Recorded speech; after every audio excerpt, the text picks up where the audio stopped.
Слушайте радио Крым Реалии на средних волнах. Частота 549 килогерц в 7:30 утра и днем в 12:10. Теперь мы с вами 24 часа в сутки, 7 дней в неделю. Радио Крым Реалии 105,9 FM. Крымчане имеют право знать. А мы продолжаем эфир радио Крым Реалии. Напомню, у микрофона с вами Александр Голубов. Слушать нас вы можете на частоте 549 килогерц на средних волнах в 12:10 в Крыму и на материковой части Украины, а также на 105,9 FM круглосуточно. Крымчане могут бесплатно звонить в эфир по телефону 8 810 06 926, повторюсь, 8 810 06 926, а номер телефона для жителей материковой Украины 044 490 31 18. Тема дня. Сегодня Украина отмечает 27-й день независимости. Однако четверть столетия тому назад представить себе, что ожидает украинцев, а среди них, само собой, и крымчан в будущем, никто не мог. Как обретение Украины независимости восприняли в Крыму в 1991 году? Как создавался миф о возвращении в родную гавань, который потом помогал аннексии Крыма? И почему об эйфории начала 90-х так быстро начали забывать? Все это мы будем обсуждать в ближайшие 25 минут. Крым в центре внимания. Прежде чем мы начнем вспоминать события 27-летней давности и более даже фактически, я предлагаю послушать отрывок речи президента Украины Петра Порошенка на параде, который прошел сегодня на Майдані Незалежності. Ми розриваємо всі пути, які пов'язують нас з Російською імперією, з Радянським Союзом. Зробити незалежність незворотньою, Україну великою та сильною, без жодної перспективи повернення в зону російського впливу. І це головне завдання нашого покоління. Це завдання суспільства і завдання обраної цим суспільством влади. Друге. Ми, українці, йдемо своїм шляхом і розуміємо, що насамперед маємо спиратися на власні сили, використовувати багатство країни в інтересах народу і наступних поколінь. Україна має жорстко захищати свої національні інтереси. Зовнішня допомога для нас все ще надзвичайно важлива. Але насамперед ми маємо допомогти самі собі. Третє. Конкретними кроками зміцнити незалежність.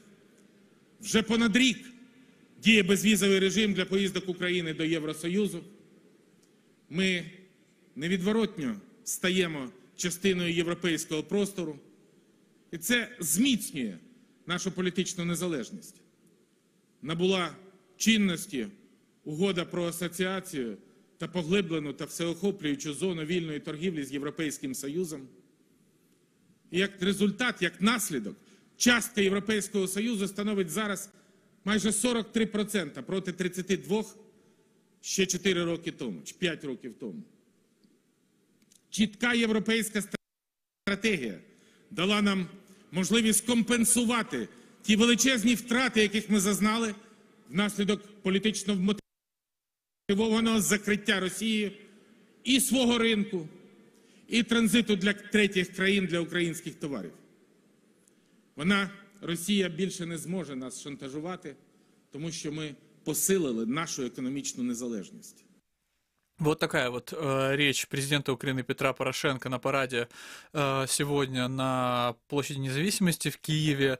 По большому счету акцент этой речи был о том, что задача Украины сейчас стоит в том, чтобы окончательно обрести независимость, отдалиться от Российской империи. Ну, это цитата Порошенко. И в связи с этим возникает вопрос, а почему в 91 году это отдаление Украине так еще и не удалось? Ведь формально Украина действительно обрела независимость, суверенитет, но тем не менее спустя 27 лет, спустя несколько лет военного конфликта после аннексии Крыма, президент Украины все равно говорит о том, что независимость — это не что-то окончательно свершившееся, это то, за что нужно продолжать бороться. И вот с нами сейчас на связи Василий Зеленчук, бывший депутат Севастопольского горсовета. Василий, здравствуйте. Добрый день. Благодарю, что связались с нами. Вот вы, на самом деле, мне кажется, очень правильно начать в этот день разговор с вас, потому что, в принципе, ваша крымская биография начинается с 91 года. И вы фактически крымчанин ровно настолько же, насколько Крым стал и независимым. Вы до 2014 года, с 91 года жили в Крыму. И вот в связи с этим вы, в принципе, могли увидеть полуостров тогда, ну, скажем так, незамыленным взглядом. То есть вы могли увидеть, услышать настроение местного населения. И вот в связи с этим у меня к вам первый вопрос, Василий. Вот было ли ощущение среди крымчан, скажем так, необходимости отделения от России, от Советского Союза и создания независимой Украины в тот момент? Ну, вы знаете, я вам скажу, что на тот момент, наверное, все те крымчане, которые жили на территории Крыма, в том числе Севастополя, понимали, что идут процессы, которые дают независимость Украине, да. И вот вы абсолютно правильно сказали, что мы обрели формально независимость. А реальностью независимость может стать только тогда, когда мы станем сильной, независимой, экономически независимой державой, без вот этих вот комплексов неполноценности, когда вот у нас рядом там сильный, большой сосед России, который влияет на нашу экономику и так далее, и так далее. Вот только тогда, когда у нас будет сильное государство, сильная экономика, сильная армия, сильная государственная власть, мы будем по-настоящему независимы. Вот к этому надо стремиться. Но у меня, вы знаете, абсолютно такой банальный вопрос. За 27 лет мы так и не смогли построить действительно реальную независимость. И все потому, что, ну, у меня такое впечатление, что украинский народ давно уже перерос своих карманищей, да, то есть своих руководителей. Мы хотим жить в европейском государстве, мы хотим, чтобы у нас молодежь не уезжала за границу, мы хотим, чтобы у нас была сильная экономика, а вот не всегда наши правители, те, которые приходят к власти, оправдывают наши желания и оправдывают наши, наверное, надежды. Василий, я все же верну нас в крымское русло. Вот скажите, если мы вспоминаем 91 год, пока что, я думаю, что и дальше проследить эволюцию настроения крымчан будет также интересно. Вот в 91 году я рискну предположить, что все-таки, возможно, было какое-то там ощущение растерянности, непонимание того, что происходит. Но в какой-то момент крымчане явно должны были сформировать свое отношение к тому, что происходит. И вот тут у меня такой вопрос. Во-первых, условно говоря, спустя несколько лет после обретения независимости, общее настроение крымчан относительно того, что Украина стала независимым государством, пускай даже формально, давайте, ну, тем не менее, суверенитет она обрела, да, то есть возможность определять свою государственную политику обрела. Вот отношение к независимости Украины, оно начало формироваться, оно было нейтральным, оно было негативным, оно было до сих пор растерянным и непонимающим. Были ли люди, которым это нравилось и которые хотели сделать Крым украинским, вот в полном понимании этого слова? Можете рассказать нашим слушателям? Ну вот смотрите, если говорить предметно, немного надо разделить Севастополь и Крым. Потому что в Севастополе основная масса населения, 65% это русскоязычные, в основном это бывшие военные, те, которые всегда жили вот, в иллюзии вот этой большой империи Советского Союза. А крымское население, там проживало около 45-50% украиноязычного населения, да? Тот, которые всегда себя идентифицировали с Украиной. И вот часть территории Крыма, которая была не Севастополь, это более там, они были более лояльны, наверное, к Украине, да, и понимали, что такое независимость нужно строить государство. А Севастополь, основная масса, они всегда тяготели к России. Вот какой-то империи, к России, вот эти вот настроения, они были всегда. Но и в то же время, я еще раз повторюсь, если бы Украина начала показывать хорошие показатели для жизни человека, когда росла бы заработная плата и были бы лучшие условия, чем в жизни в России, никто бы туда не тянулся, понимаете? А начали тянуться тогда, когда поняли, что Украина сегодня не оправдывает их надежд. Василий, ну вот, кстати, в аннексии Крыма достаточно важную роль играл вот миф возвращения в родную гавань. Я даже сейчас предлагаю не спекулировать на тему того, насколько он оправдан, но когда среди крымчан, особенно русскоязычно настроенных крымчан, этот миф начал звучать вслух, когда о нем начали говорить как о неком, пускай даже отдаленном, невозможном там пожелании вернуться в состав Российской Федерации. Я так понимаю, что это вряд ли сразу в 91 году и возникло. Это так вот в большинстве своем, да, вот такой лозунг, да, и начало это пропагандироваться среди местного населения в 2004 году после Оранжевой революции. И не потому, что у населения появилось желание что-то делать. Это была целенаправленная политика России на разжигание внутренних таких процессов центробежных для отделения Крыма и Украины. Они к этому готовились, вернее, и Севастополя. Они к этому готовились, они финансировали прорусские организации, русский блок, русское единство и так далее, и так далее. Вот эти вот хождения на праздники, на выходные с российскими флагами, Крым, Севастополь, Россия и так далее. Я тогда уже обращался в СБУ и говорил, что же вы делаете, что же вы допускаете, это сепаратизм. А мне смеялись в лицо. А вы знаете почему? Потому что они уже тогда были на зарплате у Кремля. То есть это была целенаправленная политика России на отделение Крыма и Севастополя от Украины. То есть, и поэтому с 2004 года начались вот эти такие реваншистские настроения. То есть, условно говоря, до 2004 года эти настроения могли иметь вот такую просто форму недовольства, возможно, каких-то разговоров на кухне, но уже с 2004 года, после Оранжевой революции, можно отследить и зафиксировать явную тенденцию на использование России этого недовольства для того, чтобы разогревать сепаратистские настроения в Крыму. Это шла целенаправленная политика на отделение Крыма и Севастополя, финансирование, разжигание вот этой такой отчужденности этого региона, Крым, Севастополь, Россия, родная гавань и так далее, и так далее. Это уже все шло как бы активно, понимаете? А Украина это не обращала внимания. Ни СБУ, ни правительство, ни администрация президента. Ну, вот так они себя, вот такую политику внутреннюю не вели. Угу. Преступную внутреннюю политику, я считаю. Что ж, Василий, я благодарю вас за ваши комментарии. Напомню, на связи с нами был Василий Зеленчук, бывший депутат Севастопольского городского совета. Мы продолжаем говорить о том, как в Крыму встретили независимость. С нами на связи Петр Васильевич Вольвач, член президиума общества «Просвіта» и член редколлегии газеты «Крымска Светлыця».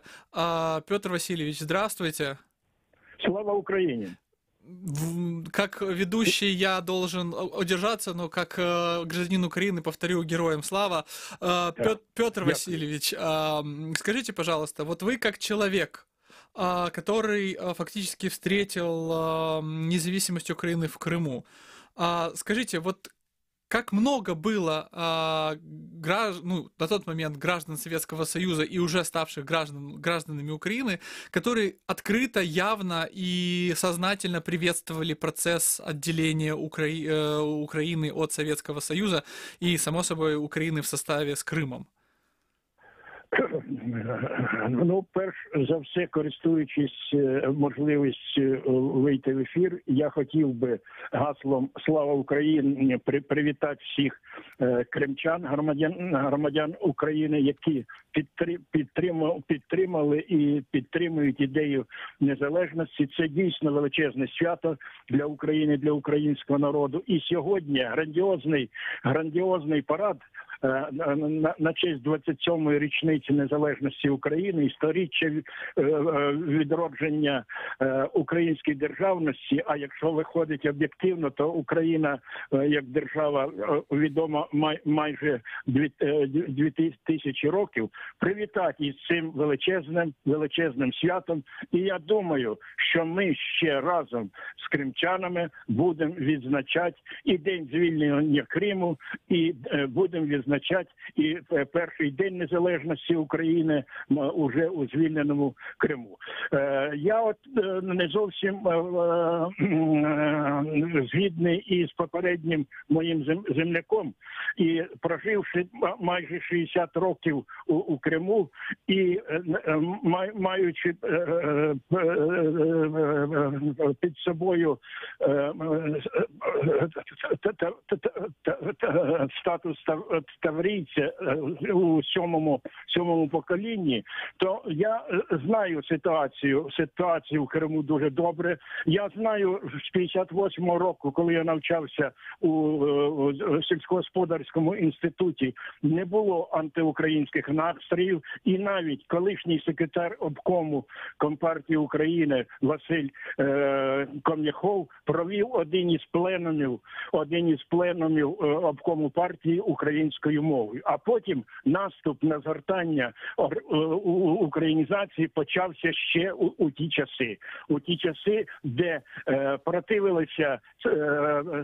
противилися відкриттю україномовних шкіл, україномовних класів. І це все було інспіровано тою ж кагебістами і майбутньою службою безпеки і ФСБшниками. Тому історія ця дуже давня, не почалася вона із 2004 року. Завдання після 2004 року комуністичної партії було руками українців відновити зруйнований росіянами Крим і Севастополь, а потім, як куколку, його у слушний момент відібрати. І в тому, що, значить, готується захоплення Криму, я переконався ще у 2013 році, коли написав листа до президента України кримській владі про відзначення на державному рівні 60-річчя входження в Крим в Україну. Кримська влада проігнорувала, але після публікації у пресі в газеті «День» мого відкритого листа влада Януковича змушена була зреагувати і запізніло видала цю постанову. Таким чином готувалося захоплення Криму ще з кінця 2013 року. Петр Васильевич, я все-таки вынужден вас вернуть. Мы пытаемся сейчас вспомнить вот именно о 91-м году, то есть о том, что аннексия Крыма готовилась заранее. Я думаю, что, в принципе, сейчас мало у кого есть сомнения. А вот в 91 году вы говорите о том, что еще даже при Советском Союзе в Крыму было возможно провести пленум партийного органа на украинском языке. Но потом спецслужбы и партийные функционеры работали над вытеснением украинского из Крыма. И вот к 91 году украинцев, которые радостно встречали независимость, были готовы ее поддержать, или россиян, которые спокойно, нейтрально и доброжелательно относились к независимости, крымских татар, которые, возможно, видели в независимости Украины шанс для своего народа. Таких людей было много, по вашему мнению, на полуострове? Ну, ви знаєте, відповідь на ваше запитання дають результати референдуму про незалежність України. Це коли 1 грудня 91-го року проводився цей референдум на підтвердження акту незалежності України. Так от, значить, десь 56% кримчан і значно більше в Севастополі проголосували за незалежність України.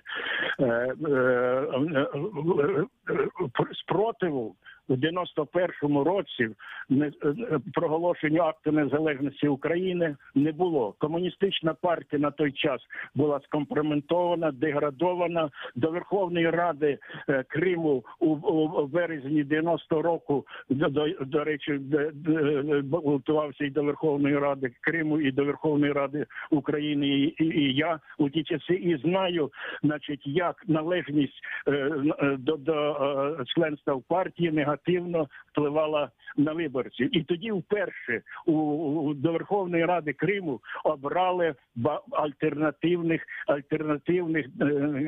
компартійним делегатам, депутатам і людей від громадськості. Війшли туди, правда, дуже мало війшло українських патріотів, але війшли галасливі шовіністичні елементи. Ну, достатньо назвати Шулайнікова, достатньо назвати Мішкова, Цекова, до речі, мого конкурента по САКах. Да. Але і вони виступали тоді проти Компартії. Тому проголошення незалежності, особливо заколот у Москві, воно сприяло підвищенню патріотизму, підвищенню антикомуністичних настроїв. І я після 19-го, після того, як провалилося ГЧП, підходив до Кримського обкому Компартії і не бачив комуністів, які протестували. Я бачив тільки те, як виносили з Кримського, з приміщення Кримського обкому друкарські машинки, інший такий реманент, який можна було взяти. І після провалу цього КЧП лідер кримських комуністів Леонід Іванович Гарач на кілька тижнів заліг десь, здається, на базі Динамо у Бахчисарайському районі і не появлявся на люди, а всіма процесами займалася обласна, тоді ще не було Верховної Ради, обласна рада на чолі із прокомуністичним же Миколою Багровым. Петр Васильевич, я на секунду перебью вас. Вот многие наблюдатели утверждали, что, в принципе, вот, скажем так, ядром пророссийскости в Крыму всегда был флот, армия и военные, которые ощущали некий пророссийский сентимент по порядку и так далее и тому подобное. Тем не менее, вот насколько я слышу, у нас есть показания очевидцев, скажем так. Первый заместитель главы Союза офицеров Украины и бывший народный депутат Евгений Лупаков, он в начале 90-х годов был тем, кто пытался выстроить в Крыму украинский Черноморский флот, и вот по его словам, настроение среди флотских офицеров на самом деле отличаются от этого мифа. Я предлагаю послушать его слова непосредственно, и потом мы прокомментируем их. Жоден адмірал, жоден офіцер, матрос, мічман, прапорщик, навіть росіяни і інші люди інших національностей не заявив, що він не буде служити Україні, що він не буде виконувати наказ командувача Касатонова ввійти в підпорядкування і служити Україні. Бо перед цим абсолютна більшість військовослужбовців Чорноморського флоту в грудні попереднього року проголосували за те, що вони хочуть служити в Україні. Вони не хотіли їхати знову до себе на північ чи на Далекий Схід. Їм тут в Криму добре, вони мали квартири, вони тут все добре. Тому вони проголосували за незалежність, вони хотіли бути незалежними, вони знали, що тут їм буде добре. Петр Васильевич, напомню нашим слушателям, что с нами на связи Петр Васильевич Вольва, член Президиума Общества Просвита, член редколлегии газеты «Крымская светлица». И вот, Петр Васильевич, в связи с этим у меня к вам такой вопрос. Вот даже все-таки, как оказывается, даже флотские офицеры были не против независимости. В принципе, настроение в Крыму в 91 году, в последующие года, долгое время люди могли быть недовольными событием, но тем не менее против независимости не выступали. Вот когда, по вашему мнению, наступил некий перелом, когда российская пропаганда начала все-таки быть эффективнее и убеждать все больше и больше количество людей вот в мифе о необходимости возвращения в так называемую родную гавань? На мою думку, це трапилося після того, як обласну раду в нелегітимний спосіб кримську перетворили у Верховну Раду, і коли була створена відновлена Кримська автономна радянська соціалістична республіка. Тоді до Верховної Ради Крим прагматиків, господарників, директорів радгоспів, голів колгоспів, директорів підприємств патріотично налаштованих до України, які знали зв'язки, війшла ціла юрба галасливих політиканів типу Цекова, типу Мішкова, Шувайнікова і всієї цієї кампанії, Радвілових і вся інша публіка. І де почалися трибуну використовувати для проголошення антиукраїнських настроїв, і тоді вже почали порушувати питання про те, що Крим самостійна республіка, тоді вже Петр Васильевич, я жутко... називали окупантами, то з того періоду я вважаю, що і почалося масована антиукраїнська пропаганда, і мені здається, що саме в цей час зорієнтувалася служба безпеки чи КГБісти, і почала проводитися антиукраїнська кампанія Петр Васильевич, Криму від України. Я благодарю вас за ваши комментарии. Напомню, на связи с нами был Петр Васильевич Вольвач, член президиума общества «Просвіта», член редколлегии газеты «Крымская Светлыця». И к нам присоединяется Бекир Умеров, ветеран крымско-татарского национального движения. Бекир, здравствуйте. Здравствуйте. Я благодарю, что связались с нами. И вот, мне кажется, мы должны поговорить о еще одном важном аспекте украинской независимости и ее провозглашения для Крыма. Это крымско-татарском аспекте. Вы не могли бы рассказать нашим слушателям о том, как крымские татары восприняли провозглашение независимости? Это был риск, по их мнению, это был шанс для крымско-татарского народа обрести настоящую автономию и какую-то субъектность, которую бы не угнеталось другим государством. Вот какое было отношение в 91 году к этим событиям?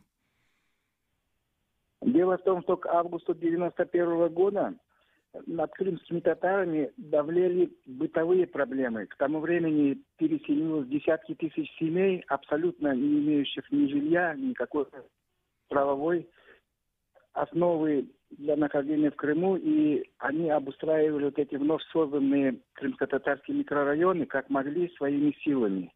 Но, тем не менее, национальное движение крымско-татарского народа, как всегда, боролось за демократизацию советского общества на тот момент.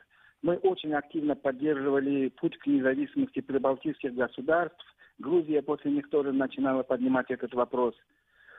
И к тому же национальное движение крымско-татарского народа поддерживало тесную связь, сохраненную еще с диссидентских времен застойного периода, с лидерами украинского движения РУХ, и, в общем, людьми, которые стремились к демократизации общества. И, естественно, национальное движение крымско-татарского народа всячески поддерживало независимость Украины.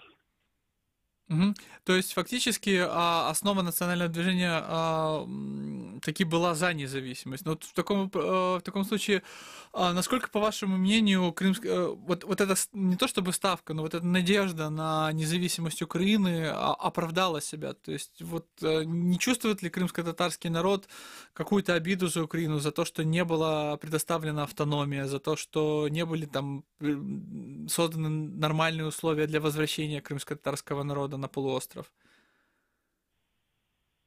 Естественно, среди крымско-татарской среды есть различные мнения, и тем более, что приобретение независимости Украины начало совпадать, это было в какой-то степени закономерно, как и во многих бывших советских республиках, с ухудшением экономической ситуации. Некоторые могли это увязывать с распадом, хотя там причины были другие. В других республиках, включая Россию, тоже экономическая обстановка резко ухудшилась. Но говорить о том, что Украина сделала все, что могла, тоже не приходится. Конечно, можно было сделать больше, наверное, для восстановления попранных прав депортированного крымско-татарского народа. Здесь тоже сказалось, что депортировали как бы в период Советского Союза, тем более в то время Крымская ССР находилась в составе Российской Федерации. Может быть, в какой-то степени это тоже играло роль. Но основная роль, наверное, была в том, что все-таки, как и многие советские республики, Украина не сделала того, что надо было сделать. Надо было все, что отрицательное было в этой империи зла, в Советской империи, когда те же сталинские репрессии, и до них что было, и после этого что было, надо было все это как-то осудить и глобально исправлять. И это время было упущено. Что ж, Бекир, я благодарю вас за ваши комментарии. Напомню, на связи с нами был Бекир Умеров, ветеран крымско-татарского национального движения. Это радио Крым Реалии. Мы говорили сегодня о независимости Украины, о том, как эти события обретения независимости восприняли на полуострове, в Крыму. С вами в студии был Александр Голубов, радио Крым Реалии. Услышимся.